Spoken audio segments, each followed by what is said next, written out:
Welcome, ladies and gentlemen. Welcome to the bioeconomy. My name is Richard Hudson. I'm the CEO and editor of a company in Brussels called Science Business, a media company. And what we propose to do with you for the next 75 minutes is get a deep dive look into an important aspect, well, the bioeconomy ultimately.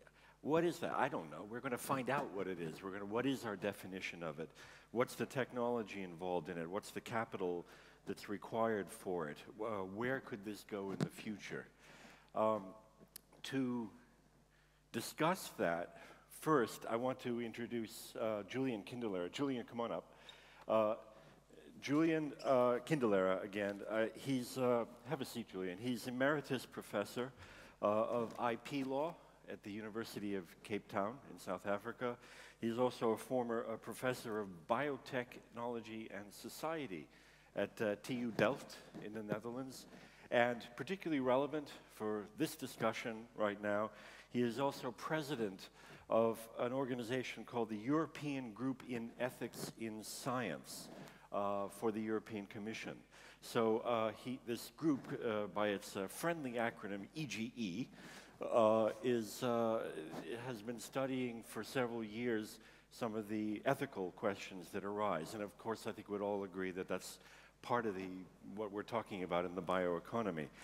So Julian will kindly wait a little bit and join in the discussion as we go on. But first, to give us a good look as to what is it exactly we're talking about, we've invited an industrial leader here to talk about this. Now, his company, Novozymes, it's a Danish company. It's very large, 11 or 12 billion Danish krone per year, something on that order. It's a very profitable company. Gross margin is something around 58%. Net margin less than that, of course, as it always is. And most significantly, of course, it's very popular on the stock market right now, with an increase in share price of more than 50% since January last year. This just tells you that this sector is economically dynamic. It's important. Things are happening in it that will affect our society and your futures as we go forward, particularly if you are a researcher who ends up working in this field. Now, this company also, however, is very interesting in that it has a very good reputation for managing the environmental and ethical aspects that come with this business. This year, it won an international award for sustainability. In addition to all those financial numbers I just cited, it also keeps track of numbers that have to do with its carbon emissions, with its water usage, its energy usage, and things like that. And it tracks those as well. And so this is an interesting combination of environmental concern and economic profitability that it seems to appeal to investors. So with that background, I'd like to introduce the speaker. You've waited long enough. Peder Holk is his name. He's the president and CEO of Novozymes. He is himself a scientist. He got his PhD in chemical engineering from the Technical University of Denmark. And he's been with Novozymes, what is now called Novozymes, for many years. Before that, there have been various, as always in industry, various restructurings. But he was, for a time, for several years, head of R&D of the enzymes in the company, the predecessor company. So he understands the science. The stock price indicates he understands the market. And, well, why don't we try to understand him? Peder, please come up.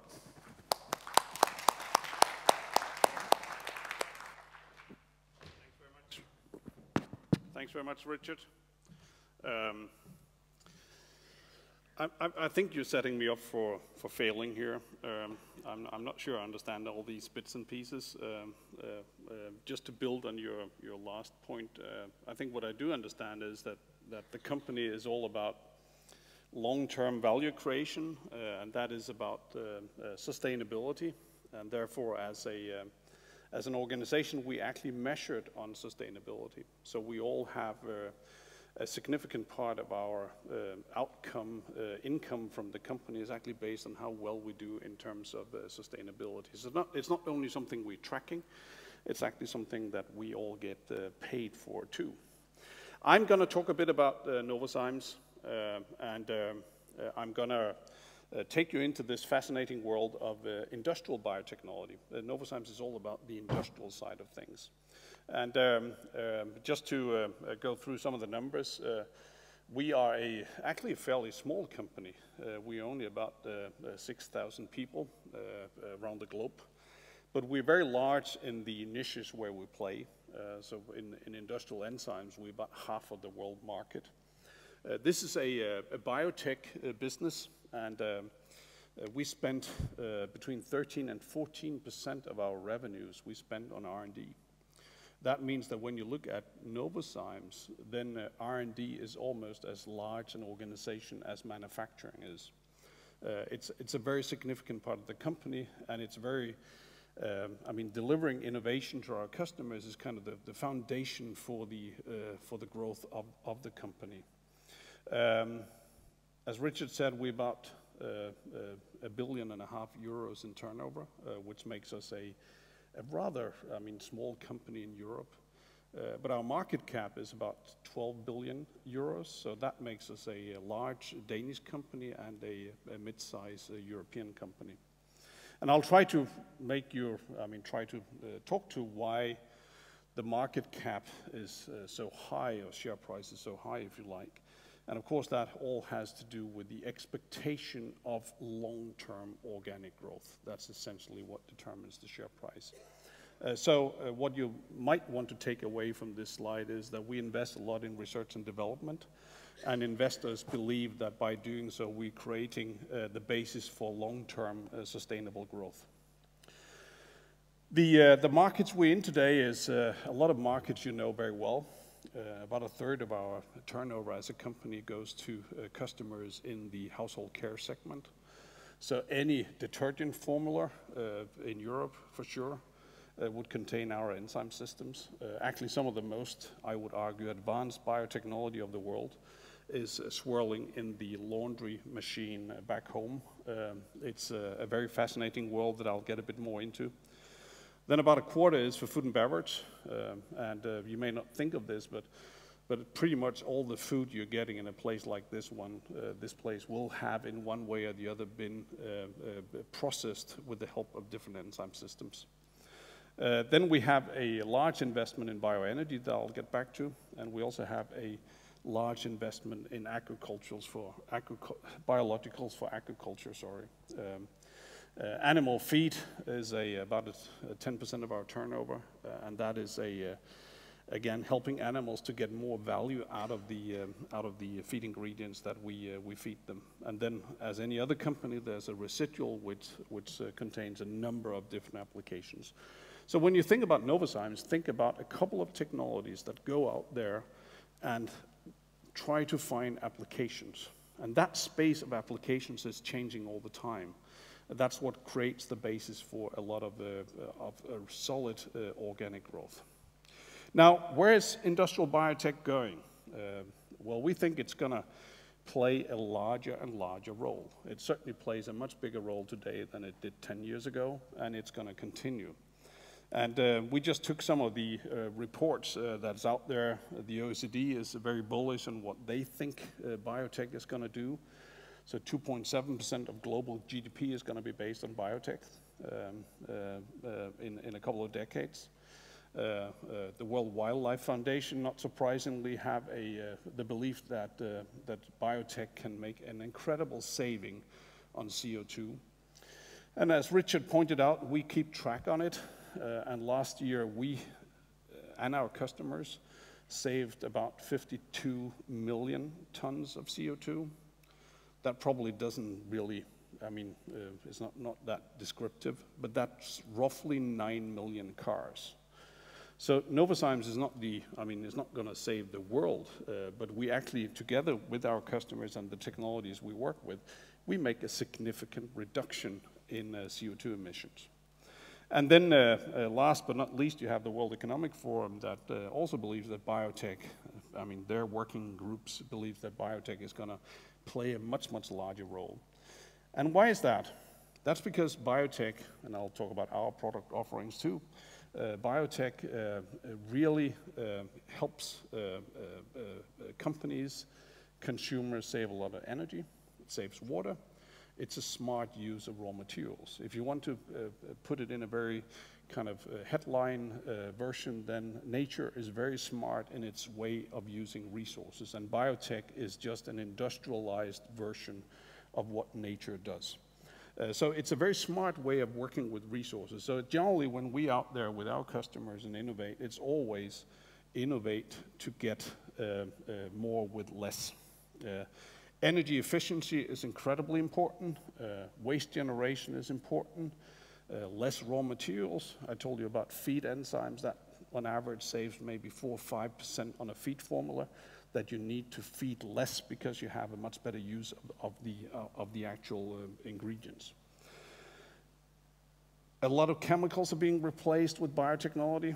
That saves CO2. It's also a good cost position to have. And then last but not least, when you look at the UN and their predictions of growth of the world's population, then in very rough terms, we're going to consume about 70–80% more of everything by 2050. So if you look at farming, for example, farmers, and that's FAO is out with a report that farmers are going to produce 70% more by 2050. That's probably going to happen. The question is it going to be sustainable? And in many ways, biotechnology has a good offer for sustainable technology. It's probably not going to make all of it, but it's going to make a significant improvement of what we do today. And the cost of biotech is coming down. Essentially we can do millions of unique new enzyme molecules in a month. Not too many years ago, we could only do thousands, and not too long ago when I was in research, if we could do 10 new molecules in a year, that would be a good year. Now we can do millions in a month, and we can do sequencing of microbes in a much, much more efficient way.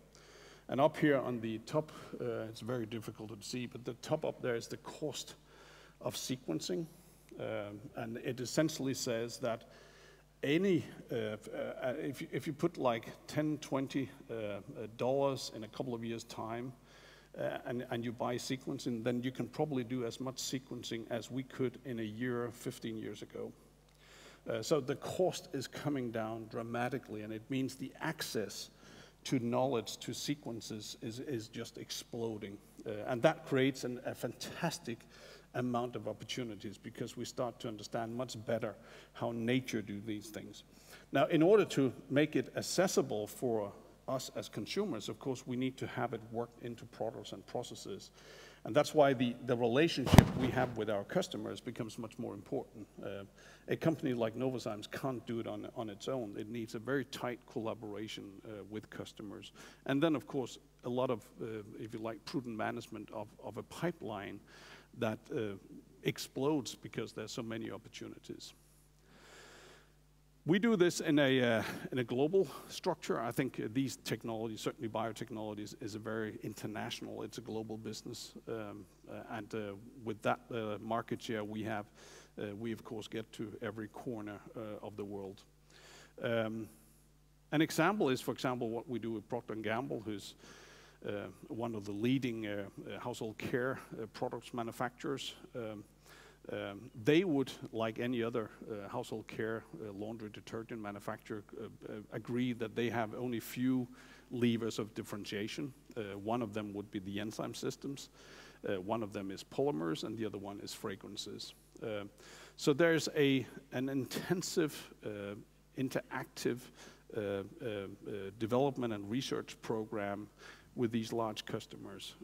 It's almost, I mean, seamless. It's integrated, and it needs to be integrated, because for us to apply the knowledge we have of the biotech in a sensible way in their products, and for them to present that to consumers in a way that makes sense, you need to work together in the chain.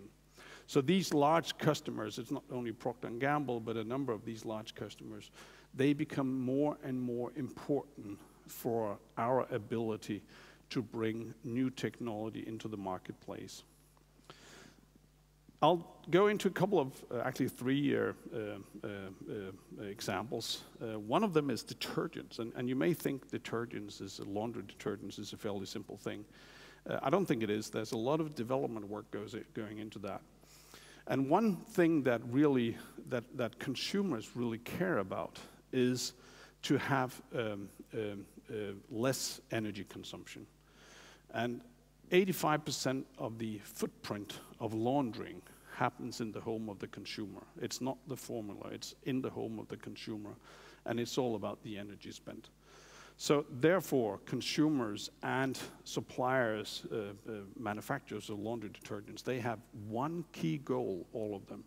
That is to get to wash effectively in water at ambient temperature. So in Europe, that would mean 15, 16, 17, 12 degrees C. The other thing they want to deliver to is, of course, the change in consumer behavior. We don't get as much dirty clothes as we used to, so there's a change in behavior. And then thirdly, they want to replace chemistry with biotechnology. And that interest is really based on the very fluctuating prices of the chemistry. Because biotech is on this rapid curve of evolution, if anything, prices on cost performance in the biotech space tend to be heading south. So this is not one piece of technology that's going to make it. Up here we have the average European washing temperature, and you can see that has declined from 62 degrees in 75 to 44 degrees in 2010. And it roughly declines 1 degree C every year. We think of ourselves as modern, sophisticated people that will do the best, but in reality we are very conservative, and we don't believe the claims made by producers of, for example, laundry detergents. So even though the technology has existed for many years to do wash at 30 degrees C, we still wash at 44. There's a tremendous communication task there. The other curve is the number of product introductions we have done into this space over the same period of time. And you can see how it tracks that all these products, they help consumers wash at lower temperatures. The goal we have is 15 degrees C. So our goal, and we'll get there, I can assure you, is to wash and get the same effect at ambient temperature as we currently do at 30 or 44 degrees C. The other example I'm going to give you is one of replacing of oil. I mean, oil is everywhere. It's not just in the tank of the car and in the basement of your house. It's everywhere in all kinds of products. And we imagine a future where a lot of the oil is going to be replaced with products that are based on sugars that comes out of agricultural waste. So that's a major bet we're making as a company, and a lot of other companies are doing that too, that you take ag waste, you convert it into sugars in a kind of biorefinery, and from there you go through fermentation to a number of different end uses. Of course, fuel is a major one, but there's a lot of chemicals that can be produced effectively in this way. And a lot of people are saying, well, this is fantasy technology. And actually, when I joined the company in 1984, this was the very first project I worked on, so this is not new in any way. What is new is that we can do it today. So this is a picture of a plant in near Turin. It's a 75 million liter ethanol plant. It operates on agricultural waste that is currently railed in from Spain and France. It will prove that the technology is robust, and it will also, through optimization, prove that it is competitive to gasoline. So this is not fantasy technology of the 2040s and something that's never going to be affordable. This is going to be competitive to gasoline pretty soon. It requires more testing. There'll be 5 more plants coming up this year, and next year we hope that there's going to be maybe 10, 15 more plants coming up. This is just the first wave, and I'll leave one more number with you. If you look at Bloomberg New Energy Finance, they did a study on how much agricultural waste is in this world. Not the agricultural produce. We're not in foods at all. The agricultural waste. And their numbers tells that if you take 17% of the waste, not 70, but 17% of the waste, you can replace half of the expected gasoline consumption by 2030. So this is not about changing farming practices all over. It's about picking some of the waste that is currently left to rotten on fields and converting that into sugars. The third area, and the last one I'm going to cover, is biologicals for agriculture. And it's a fascinating area where, farmers have for thousands of years been putting seed in the ground without really understanding that the soil itself, of course, is one big microbial flora. In any spoonful of soil, you have around 4,000 different microorganisms. So the idea here is to really get the right microorganisms in with the grain. And the trialing we've been doing up till now and the markets we're serving up till now would indicate that you actually get some very significant improvements in yields and robustness of some of these major crops if you get the right microorganism in and overdose it. So that's happening right now. You simply coat the seed with microbes, and then it goes into the soil, and then these microbes, be it bacteria or fungi, they will grow as the young plant starts to grow, and it helps the plant take up more of the nutrients and helps the plant grow faster and stronger. This is going to be a large area, and there's so much fantastic science that needs to be done here because man does not understand yet how this works. We know very little about how microbes actually communicates with the roots of a plant and what makes a microbe thrive around a certain plant. That's why this is going to take an awful lot of field trials. We need to understand this much better, and that's why we, as a company, made an alliance with Monsanto. They are, if not world masters, they are, in the frontier in terms of doing field trials. They understand how to do this. They can extract as much information out of 1 square meter as we could out of 5,000. So there's a tremendous acceleration of this going on right now. And soon we'll be making millions of field trials together, including thousands of new microorganisms, naturally occurring microorganisms that we're going to trial under different soil conditions and different climate conditions. So this was a third example of how we think that bio-innovations really can change the world. And it's going to be a much, much larger opportunity as the world starts to resume its interest in sustainable growth.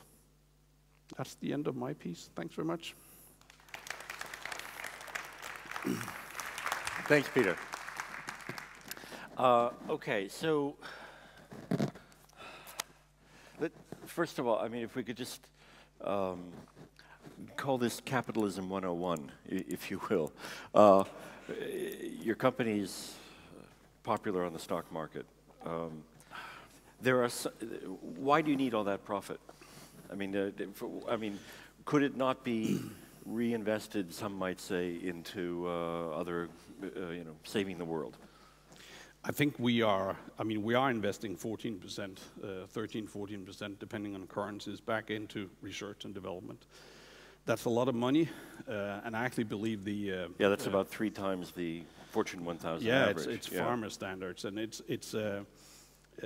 I think right now the limiting factor is not so much how much money we spend in research, but more how much we can understand how customers think. We need to develop these relationships with the research and development organizations of our customers, and that we need to deepen them.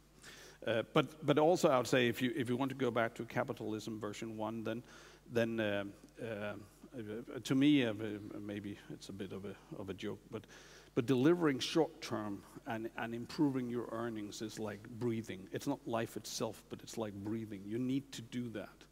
in order to attract capital and make sure that you can grow your business, that you can invest in your business.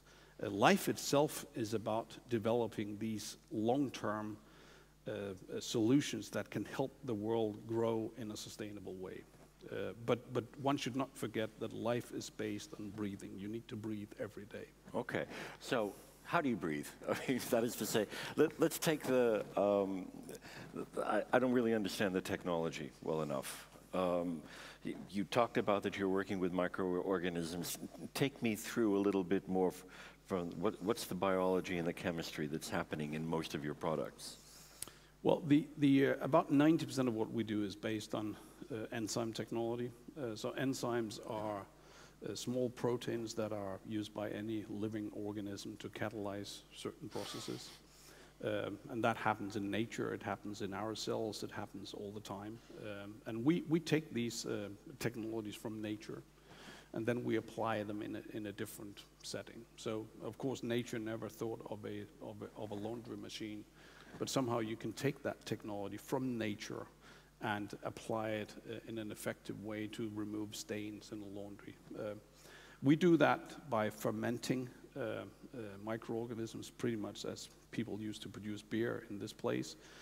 So you ferment. Is that where it comes from originally, by the historically? No, from the not beer really, industry? but beer is a part of it. Yeah, okay, all right. And certainly our fermentation know-how actually is, has certain affiliations with Carlsberg. So the whole fermentation industry has beer as a significant part of it. But you produce essentially a beer, and then you recover the enzymes from that. Of course, technology has moved on in a very significant way. So today, 20 years ago, 25 years ago, we used to find most of the diversity in nature. So you'd screen to we find would screen the naturally occurring microorganisms. Of course, the genetic modification technology has changed that all over. So by far, most of what we do today is genetically modified organisms that we contain in our fermenters, and then we recover the enzyme that they secrete. What organisms typically do you use? Most of the most of the industrial enzyme products are based on either bacteria or fungi, and those are pretty, ordinary microorganisms. So Bacillus is important. Subtilis. Well, not necessarily Subtilis, but other species of Bacillus is incredibly important for the industry, and then fungi like Aspergillus and Trichoderma. Okay, and so we as a company, that's not a secret, we have a few workhorses, microorganisms that we understand exactly how to tweak, and we'll try to put any new enzyme that we discover into that workhorse. Okay, and you then, as you say, you now adapt the genome of the organism to produce the enzyme that you're looking for. Right. And technically, how does this work? I mean, you said it's contained. What does that mean? Well, it means it's in a fermenter. So we'll a big tank, 100+ cubic meter tank with an incredible propeller on. Yields is about getting oxygen into the fermentation media, and then you contain the microorganism in there, and then when you're done with it, you kill the microorganism and you recover the. You kill it. What, heat or an agent? It depends, but it's usually a combination of an alkaline liming process and then heat. And this technology is what. Well, of course, you're going to say yours is unique, but generally speaking, how special is the technology that you're using compared to that of others in the industry? I don't think it's special at all. I think we are larger, which gives us an advantage. We can afford to invest in new technologies because we can leverage that across half of the world market for industrial enzyme technology.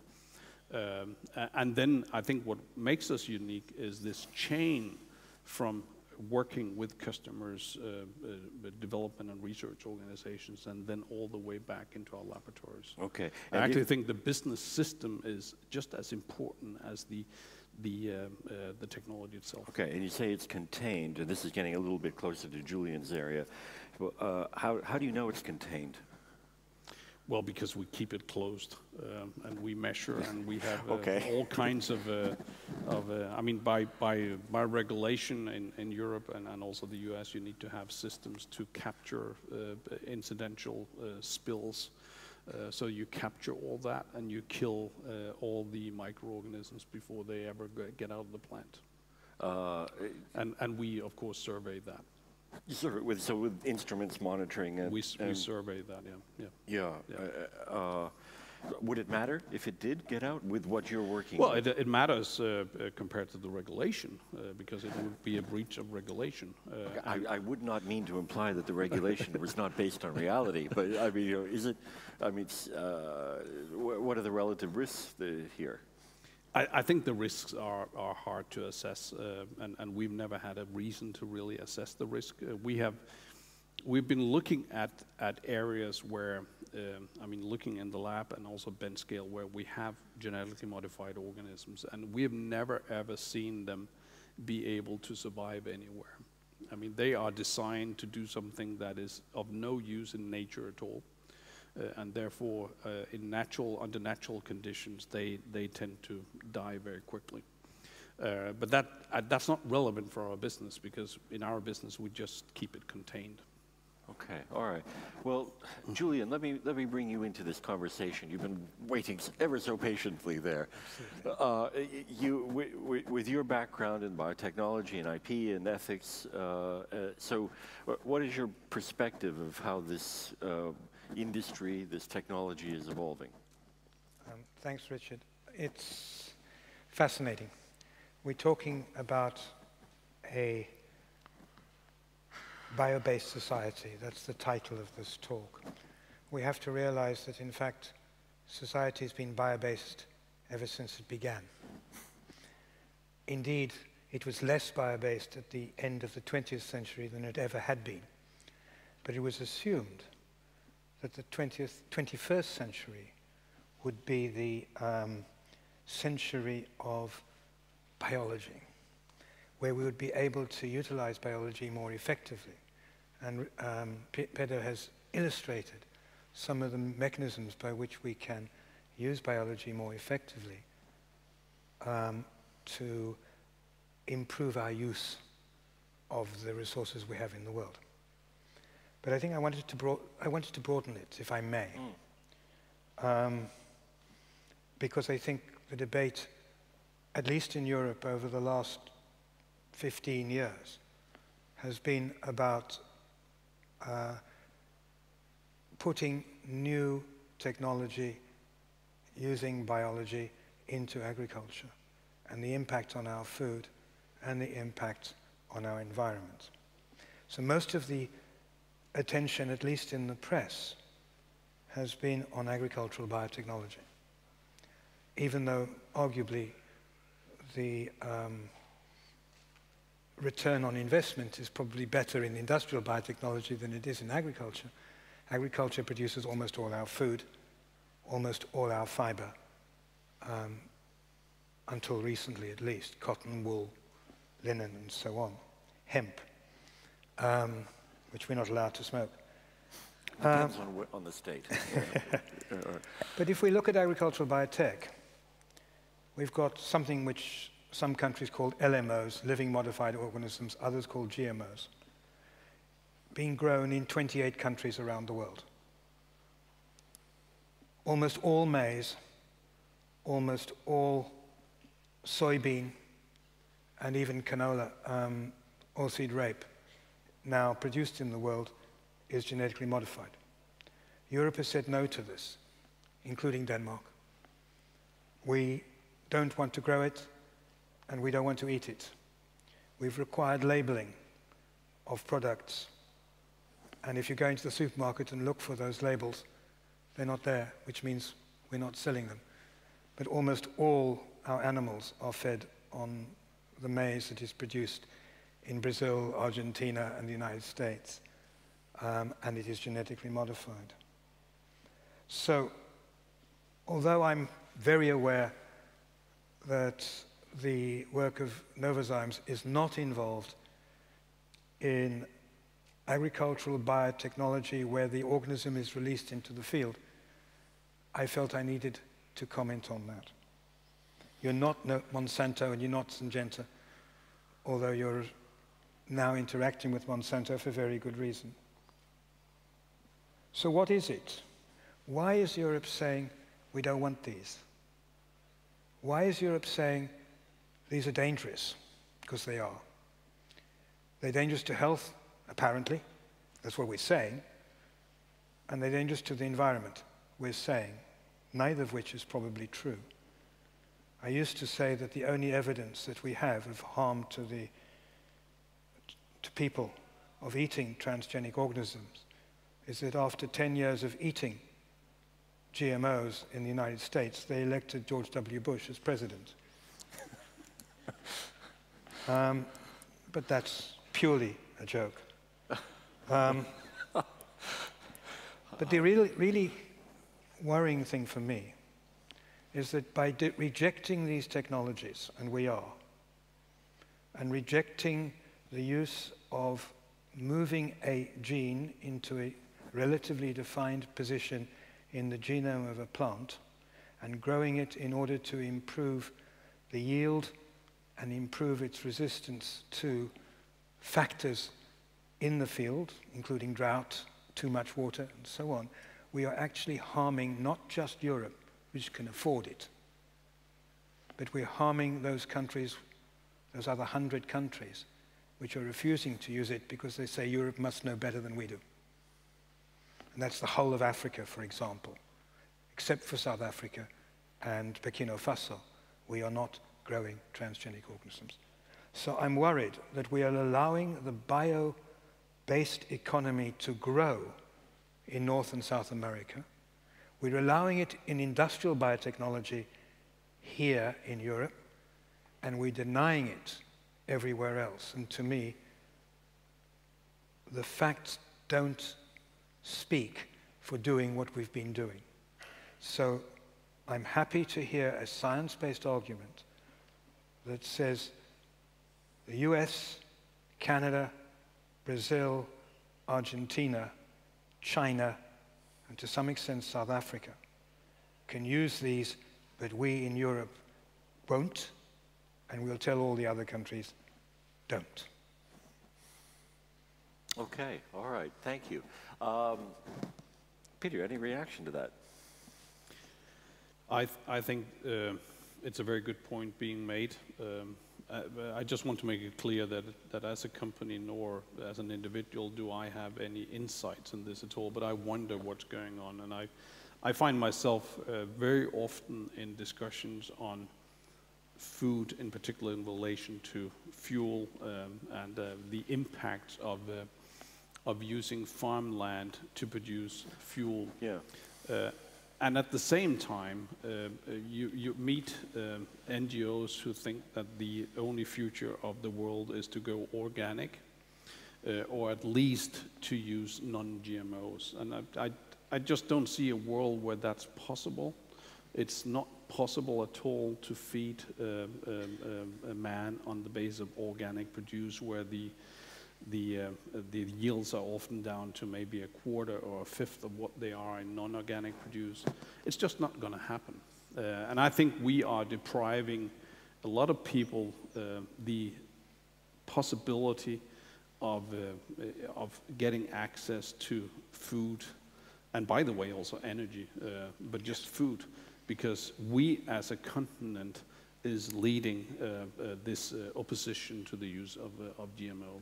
Well, but so I think we have an issue here, but it's not one that I expect is going to just evaporate anytime soon. I think it's deeply founded in the European with European consumers and in the European political system. Well, yes, but specifically though, I mean, the so-called precautionary principle applies here. As the argument goes, as we really don't know yet the ultimate impact and consequences of these technologies, would it not be smarter to hold back until we do know before we authorize it? First of all, the only way you can find out is by trying. Okay, we're allowing the Americans to try it, and we'll wait and watch them. Because the vast majority of US agriculture now is moving in that direction. Yes, there is a conflict or a possible conflict between the production, say, of biofuels and the production of food and the use of water, which will be critical almost everywhere, and we have to be aware of that. But the world is going to run out of agricultural material. I'll choose that word rather than food or feed or whatever, because more people are being produced. Now, you could argue that we shouldn't be producing more people, but we are going to run out. We have to take logical decisions on this. The suggestion of some is that we stop eating meat completely. Why not? Because we spend an enormous amount of agricultural production on feeding animals. So if you stop eating meat, you would have more vegetable matter to share between humans. There are many discussions on that. It's not as simple as that, but at least that's one of the arguments that's made. We need to improve yields of crops. We are fighting all the time to obtain more of the crop to the table. From farm to fork, it used to be called. You lose an enormous amount in the storage to things like rats. So what produced on the farm and what appears on the table, we're losing about half. We can improve that. But in general, we have to try and produce varieties of plant by whatever means, which increase the palatability, the yield, and the wish for humans to eat it. And I think we can do all of those, but we've got to be aware of what we're doing. Sure, Europe can reject modern technology in the area of food on the condition that they're willing to pay for it. We are.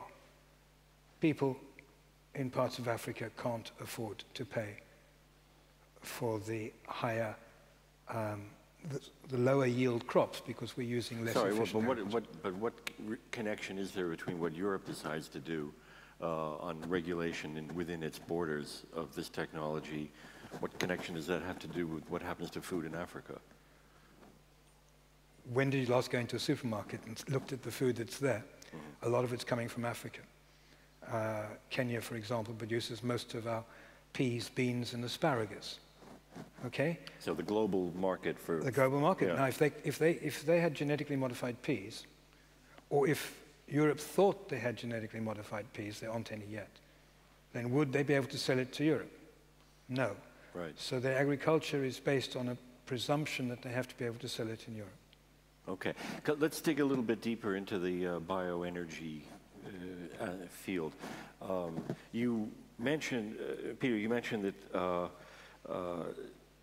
some pretty striking numbers there, that 17% increase in biomass production could yield a 50% cut in gasoline production. Yeah. How? I mean, that's pretty striking. I mean, but not just how, but what would be the impact on food prices and food production if that were to happen? I don't think it would have any impact at all. How? Because we're talking about the waste material. So, Yes. Like so what is waste material? that would mean? be in Europe it would be wheat straw. In the US it's the corn stovers. So use the residuals of the plant that you've grown for a food purpose. Oh, the stuff that gets thrown out normally. All the stuff you don't know the names of because it's just getting thrown out. Yeah. So take advantage of that, and rather than have it rotten in nature, then take advantage of it, pick it up, and make that conversion. I mean, nature essentially is going to degrade it, break it into sugars, and microbes will live on it, and then the carbon is fed back to the atmosphere. You might just as well do that in an industrial setting, and that's what we're working on. And we'll get there. I mean, we'll get to a point soon where fuel, if you are in places where you have affordable biomass, that's, I mean, actually in Europe, it's in the US, it's very much in Brazil and China. where you have a lot of biomass at maybe $30 to $40, $50 per dry metric ton. In those areas, you'll get to produce fuel, gasoline, ethanol to be blended into gasoline that is as cheap as gasoline is, and with a carbon emission, because you already paid for the plant, so to say, because you grew the plant because of the wheat or the corn, or the beans for that sake, then the carbon emission reduction is as high as 80 to 90% because you already grew the plant. And that's I think a very, very,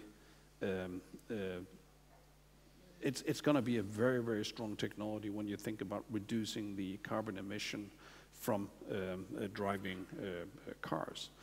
Also, I would, just for the politicians, that this growth that you get from renewables, that's about farmers picking up waste. It's waste that you consume locally. It's a very decentralized operation. So the jobs you're creating, just look at the American Midwest, the jobs you're creating, they get created in the very urban, the very, farming communities of the world where people have been moving out for decades. People are now moving back in again. The grocery stores are reopening. The school is no longer threatened to close. It has a tremendous social implication also that politicians are starting to understand that this is very inclusive growth to have this transformation from a fossil fuel-based chemicals and energy sector to something that's based on renewables. So what we are inviting politicians, consumers, customers to is to, I don't believe in a world where the 4.5 billion people that currently live in emerging economies, that they are deprived of the same standard of living as we have. I think we need to find a solution to allow them to improve their quality of life and their consumption, but do it in a sustainable way. And it's the word sustainability that becomes really, really key here. And I think there are good ways. I think if we actually bring things together in a good way, we can do most of it. Okay, but this vision that you cite, is the technology really there yet to do this kind of biomass conversion, from junk? It's not a technology issue at all. I put to you that corn ethanol in the US has always been cheaper than gasoline. Now, we don't like corn for other reasons, but it's actually always been cheaper. Now, the issue is that there's a tremendous industry, and it's over the last 100 years, that's been based or developed around fossil fuels. They have a lot of money. And if you look back, just take a look at and I can spend hours on this, if you look back at the International Energy Agency, they did a study last May where they took the balance sheet, capitalism again, they took the balance sheet of all the coal, gas, and oil companies. And then they looked at how much carbon have they paid for discovering. So how much carbon do they have on their balance sheet?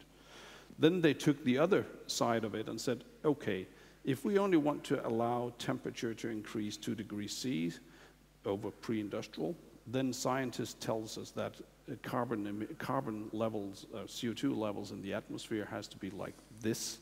So how much can we afford to burn?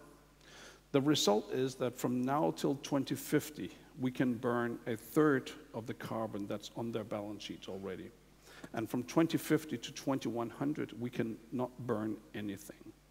So what these companies are looking at is that all these people arguing for, let's try to keep climate change at bay, they are arguing that 2/3 of what they paid for is going to sit idle till on the other side of 2100. The shareholders, these organizations, they don't like that. And they are pushing back in a dramatic way. So if you look at it from an evolutionary perspective, then we allowed, because we didn't have any other solutions, but we allowed for 100 years of abuse of fossil fuel. And now the fossil fuel sector is so well vested that even though technologies exist to do it in a different way, these technologies will not be allowed access to market unless regulators politicians make sure it happens. So there has to be more incentives than to encourage. Not incentives. I'm advocating mandates. Mandates. It doesn't need incentives. No, it's doesn't no need more tax expensive breaks. than gasoline. And I would agree. Yeah, Julian. I would agree entirely. There's a minor disagreement on the use of waste, so-called waste on farms, because we have to put the chemicals that have been taken out of the ground by the plants back into the ground. Now you can do that by ploughing some of the so-called waste back in, or most of it in some cases, or you can use chemicals. So by taking the waste off the field to turn into biofuel, you would have to put fertilizers and other chemicals back into the field in some other way, mainly from oil. So we do have a slight disagreement there, but it means that we've got to be careful at the ratio of the waste removed from the field for biofuels and the waste retained on the field for putting the chemicals back into the soil. But those are issues which people are talking about, and the scientists do have some idea of what is needed. Okay. And I'm not making the argument that advanced biofuels is the perfect solution. Yes. I'm making the argument that don't let the strive for the perfect get in the way of the good. Yes. Okay. Because we already have good stuff. Okay, all right. We're going to come to questions in just a moment, but before we do that, let's just pull it. We've gone all around the world. Let's bring down the oil industry. Let's pull it back to your company for just a minute.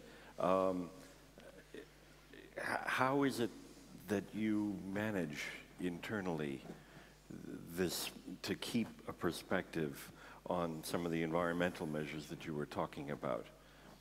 I mean, is there anything special about how you set it up inside the company? No, I think I don't know whether it's special or not, but we were one of the first companies in Europe to, together with our sisters in Novo Nordisk, to really do an environmental reporting. We were also one of the first companies. That's the numbers on carbon usage, water usage, etc. But we're also one of the first companies to do a full sustainability report. So what we do is that we used to have a kind of a corporate committee that would help us understand how we would improve what we deliver to our customers and how we operate our own business. And actually, last year or so, we said, well, now it's time to remove the corporate committees, so now it's actually a part of the ongoing business. So every time we make a business decision in Novozymes, we ask ourselves this question: so how sustainable is this? And we use, for the lack of better methods, if you like, we typically use a life cycle analysis, where we try to include all the moving parts that we know of when we make a decision, to make absolutely sure that we make a decision that is sustainable, because we believe that's the way you create long-term growth. So, a specific example, so you're developing a new laundry enzyme product. I mean, you do that, the life cycle analysis means what then? Then we would take a look at, okay, so what does it take from, if you like, how much soybeans are we going to use to produce that enzyme? How much corn are we going to use? How much water? How much electricity? What's the source of the electricity, et cetera, et cetera, et cetera. And then we're looking at the end game out there. So how does the consumer apply this? What is it going to do to the behavior of the consumer? How much energy are they going to save out there? How are we going to dispose of the material afterwards? So we try to look at the full chain. And so look at the life cycle, so to say. And then we look at, okay, so how attractive does this look like? And believe it or not, but we do come across brilliant ideas where biotechnology can actually change things, but where the life cycle analysis at the end of the day doesn't look that attractive. So it's not a given thing that because it's biology, then the whole chain is very attractive. Right, okay, and how does... So we have an organization to do this. We have developed the skill set over the last decade or so, and it's an integral part of the way we manage our business. Do you talk about this with your customers, though? I mean, absolutely, luckily, you start seeing that many of the larger, fast-moving consumer goods companies, they have very aggressive goals on sustainability. Unilever have their sustainable living plan, which I think is impressive. A lot of things they want to achieve by primarily 2020. Procter & Gamble that I mentioned also have very aggressive goals. All of these large, fast-moving consumer goods companies have aggressive goals. Actually, the prime reason why scientists and companies are excited about using sugars from agricultural waste to produce polymers is that Coca-Cola, PepsiCo, Procter & Gamble, Unilever have goals on how large a renewables content they want to have in their bottles by 2020. So it's driven by these things. And these major companies, they are really a formidable force in all this. Okay. One last number that really stuck in my mind from your presentation. You said a goal of 15 degrees centigrade for washing machines? Yeah. How? Well, you can do that. I mean, actually, the Asians, Chinese and Japanese, they don't heat the water. That's a European-American feature. You mean it's not necessary now? It's just that people are accustomed to dialing it up. I mean, you may think that laundering is something we all do the same way, but we don't. I mean, in Asia, there's a lot. You allow for much longer soaking times. You have more mechanical input. In Europe, we have gotten used to a wash that consumes little water but takes maybe 2 hours, maybe 2.5 hours. Americans, they want a wash done in 15 minutes. And they spend about 5 times as much water as we do. So the chemistry, what you can afford in terms of chemistry in the US is very different from Europe, and it's very different from Asia. But absolutely, we'll be able to make sure that you can wash your clothes effectively and safely at ambient temperature. It will happen. Okay, all right. Well, questions, comments from you? Yes. Microphone stand being set up there and there. Again, just come out if you can, and if you can't come out, a microphone will be passed to you. Please identify yourself. Thank you. My name is Joachim von Braun. I'm a professor at University of Bonn and chair of the Bioeconomy Council of the German federal government. I have a comment and a question. Fascinating company. Thank you for your presentation. We are less optimistic about using agricultural waste for energy. Actually, biomass-based energy may have a much bigger value to stabilize a modern grid system because you can store it rather than just burn it in quota systems and so on. And I very much share the concern that agricultural waste has nutrients. So, moreover, Europe uses already 70%, 70, of its net primary production. Africa about 20. So we should do bioeconomy in partnership with Africa. Or Brazil. And we do so already with Brazil. My question relates to how do we build this bio-based economy more rapidly, on which I'm as enthusiastic as you are. How can we, and what's your experience in Denmark, how can we create lots of more startup companies, innovative companies? How does the sector interact with the banking sector? What role government? Those are the questions which I would like you to comment a bit further on. Thank you. Thank you very much. And if I have a first go, I'd say they're all very good questions, and I don't have a very clear answer to them, really. Let me give you some bits and pieces. I think there's a major, again, I'm calling out the current energy companies as the enemy here, because I don't think they want this transformation to happen. And they are sponsoring a lot of question marks, if you like, because they essentially want to delay it and don't want it to happen. But having said all that, I think the first thing that we need to do is to prove to regulators that this is a robust technology. And we need to, secondly, we need to excite them about the if you like, the likelihood of this also becoming competitive. That is a lot of research work and trialing that needs to go on. And I think we should all be happy for the few pioneers that are putting a lot of their own money into this. And then in Europe, we've just, last year, we had the private-public partnership on the bio-based industries that allows for both research and large-scale trialing. The European Commission is putting in €1 billion. Industry is putting in €2.5 billion. So altogether, we're talking about €3.5 billion investment in improving the technology and understanding the value chains. The American government has been working on this ever since 2002. Actually, one of the reasons we as a company got into this in a significant way was that we were rewarded significant grants from the Department of Energy in the US that tried to build the value chain. So we need to pass that hurdle, because right now, Wall Street, the financing is not really coming into this yet, because now I didn't get into the numbers of this, but in most cases you'll be looking at you'll have to look at your markets 10, 15 years out. You're looking at a pretty long return on invested capital here. And therefore, as long as there is significant uncertainty as to access to market, just 3 or 4 years down the road, it's going to get very hard to get capital into this. That's why I'm advocating mandates.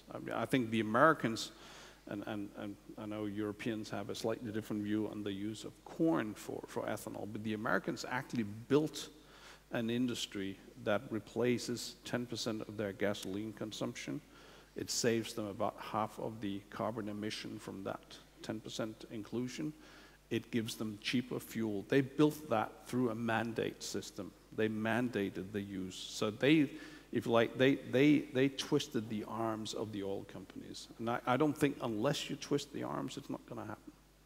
So eventually, I think it's a combination of proving the robustness, making it likely that prices will be where they need to be competitive, then have the mandates in place, and then private capital is going to get infused. So then increased government R&D spending, for instance, through Horizon 2020 or something, that's not sufficient. There has to be a law that says they do it. It's not sufficient, but it's a very, very good contribution. And we're very excited about that piece of it, absolutely. Yeah, okay, a couple of questions. It might be interesting, go ahead. Sorry, Julian, it might be interesting to look at the example of Brazil rather than the US in terms of ethanol production for fuel use, because they do it from sugarcane. And it's very easy to make a decision almost at the point of conversion, whether you turn the sugarcane into sugar or into ethanol for fuel use. All the plants, as was described earlier, are on the farms. So it really is a rural technology which has been decided on the price of fuel at the moment that you harvest the sugarcane. Mm-hmm. The evidence from the States is that the corn being turned into biofuel, at least for ethanol rather than biodiesel, is not economically viable yet. But it's on a knife edge. Biodiesel may make a difference to that. Okay. We could talk about that. Another question or comment? Yeah. Okay. Oh, yes, there's another one.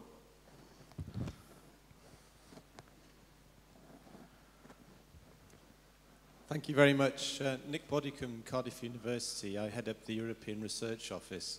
A fascinating discussion today. Thank you very much.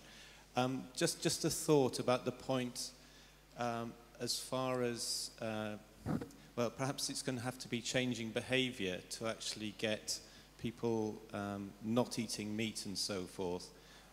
In the West, we're hitting an obesity epidemic, and in perhaps the way that smoking has had a bad press, perhaps the change is only really going to come about in terms of eating habits when people actually realize that what they're eating is perhaps leading them to an early grave. So, sorry, sound morbid, but my sort of perception seems to be that that's what's really going to have to happen, and that you can legislate as much as you want until you get actually consumers realizing that what they're consuming, the amount of sugar, and we've got a huge debate going on in the UK at the moment, and that's going to have to happen for there to be big changes. Yes. Yes, perhaps I was making a statement rather than asking a question, but No, it's all those sorts of issues which need to come in, don't they? And we in the science community have it, we're doing a lot of work in diabetes in Cardiff, and that is obviously a major consequence of the obesity epidemic. Okay. Any comment on that? Yes, but we've got an obesity problem in South Africa as well, as in Britain, possibly greater, which is odd because the vast majority of people can't afford to eat higher quality foods, and they tend to eat foods which are cheaper and arguably contain more calories than they need. So you don't only have a problem that we have to talk to people about eating sugar, directly or indirectly, but we have to identify the fact that the cheaper foods very often may result in an obesity problem as well. Peter, could the technology from your industry help at all in this field? I mean, is it possible that you could imagine that the food industry is able to change completely to produce a healthier diet that most people, however, would find attractive? I don't know. I would, a slightly provocative answer would be, I think the food companies, they have these technologies, but they produce what consumers buy. So as long as consumers buy the unhealthy stuff, they're going to produce unhealthy stuff. So it is a chicken and egg. And honestly, I don't think, again, if you take the UN number that the farmers need to produce 70% more food by 2050, I don't think, of course, the obesity issue may have a small impact on the actual, on the needed volumes of food, but it's not going to be the majority of it. I think it's much more interesting to look at how much food can we get to the table, how much is consumed in the home rather than wasted. And then I think farming practices, in order to make them sustainable, I think there's a lot of good technologies moving into that. When you think about what the Monsantos and Syngentas, BASF is talking about there's a lot of things in precision farming. So take advantage of the exact soil conditions that you have on your field. And I would also argue that it is as if the use of GMO, that technology in farming has been, I wouldn't say exploited fully, but it's getting to the end. And now they're looking at this next S-curve of technologies. And I think the biologicals are going to get in there, and it will make a significant improvement on yields. Okay, question here. I'm interested to know how you... Please introduce yourself. Oh, I'm Jack Dowie. I'm from the London School of Hygiene and Tropical Medicine. Okay. And I'm interested how you both would explain the existing European regulatory framework, the relative contributions of public attitudes, perhaps oil company efforts, etc., etc. Explain it, okay. Sorry, I didn't quite catch the question. Why is the existing European regulatory framework as it is? It's very difficult to answer. I was involved at the very early stage in 1990 in devising the European regulatory structure for transgenics and indeed to some extent for food. In 1990 we didn't know quite how dangerous or not dangerous GM foods were likely to be, and so we designed a system which required a full risk assessment and risk management techniques relating primarily to the health issues related to the food, and then to the environment, which came in later, surprisingly. If one asks the question, does the regulation, because it exists, imply that these things are dangerous? Because we've put regulation in place. And the answer is yes, it does. Should it? It should actually say that we're actually applying stronger safety requirements on modern biotechnology than we ever did for any other food on the market. And perhaps if we applied the same criteria as we apply to modern biotechnology, much of the food that we eat currently would not be available on the market. Not only because some countries would block it, but because peaches, for example, have a significant quantity of cyanide in the stone, and would we want to eat a peach under those circumstances? Well, we have no evidence of harm to people by eating peaches. So we do have a risk assessment system. It should work. And it should result in an assessment which currently is done by the European Food Standards Agency, which says this food is as safe as anything else on the market. In that case, why is it blocked from going onto the market? And that's a political issue which I can't answer. Please ask your governments. Okay. Well, on that note, we're at time. So I would like to thank very much Julian and Peder for your insights in this discussion, and thank you to all of you very much. Onward to the bioeconomy. Thank you.